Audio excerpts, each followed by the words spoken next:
Newton's first law states that an object at rest remains at rest, and an object in motion stays at a constant velocity unless an unbalanced force acts on it. Newton's first law is also called inertia. In this experiment to prove Newton's first law, we will spin a hard-boiled egg on the table and place our hands on the egg to stop it. Then we will spin a raw egg on the table and place our hands on the egg to stop it. This is the hard-boiled egg. This is the raw egg. The hard-boiled egg stopped, but the raw egg didn't. This is because the motion of the liquid within the egg is still going with the force we exerted was not enough to stop both the inertia of the shell and the inertia of the liquid inside of it. If we held the egg longer, enough force would have been exerted to stop the egg completely. Newton's second law states that gravity will pull things down at the same speed and time as long as there is no air resistance.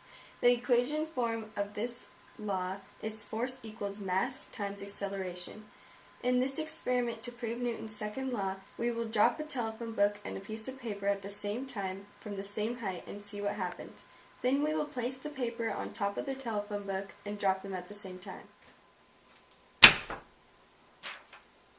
I am placing the paper on top of the book.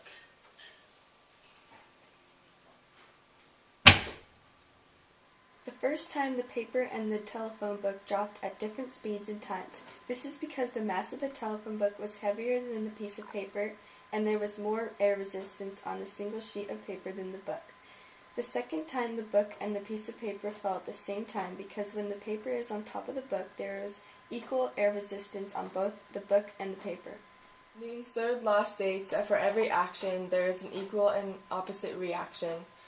In this experiment to prove Newton's third law, we will hold a balloon with the opening face down and let the air flow out from the bottom. Go. The balloon is pushing down on the air and the air pushes up on the balloon. When we let go of the balloon, it went up.